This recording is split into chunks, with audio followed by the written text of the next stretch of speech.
বিয়ে কাদের করা জায়েজ আর কাদেরকে করা না জায়েজ, হারাম, এ সম্পর্কে সূরা নিসার 23 নম্বর আয়াতে আল্লাহ রাব্বুল আলামিন 14 জনের একটা তালিকা দিয়েছেন। এর মধ্যে প্রথম হলেন মা, একজন পুরুষ তার মায়ের সঙ্গে বিয়ে বন্ধনে আবদ্ধ হতে পারবেন না। দ্বিতীয় হলো বোন, তৃতীয় হলো কন্যা, চতুর্থ হলো খালা, এরপরে হলো ফুফু, এরপর হলো ভাতিজি, তারপর হলো ভাগ্নি। 7 নাম্বার তোমাদের ভগিনী কন্যা। তোমাদের 8 নাম্বার সে মাতা যারা তোমাদেরকে স্তন্যপান করিয়েছেন।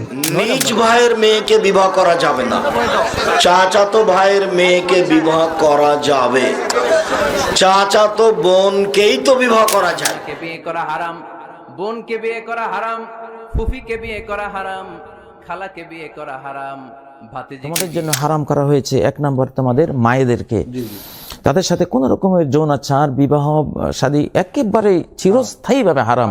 5 নম্বরে শাশুড়ি, এরপরে 6 নম্বরে আপন বোন, এরপরে দুধ বোন, এরপরে দাদি, নানি, নাতনি। নাতনির সাথে বিয়ে করা জায়েজ আছে?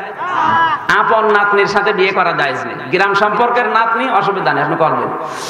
The right life is yours.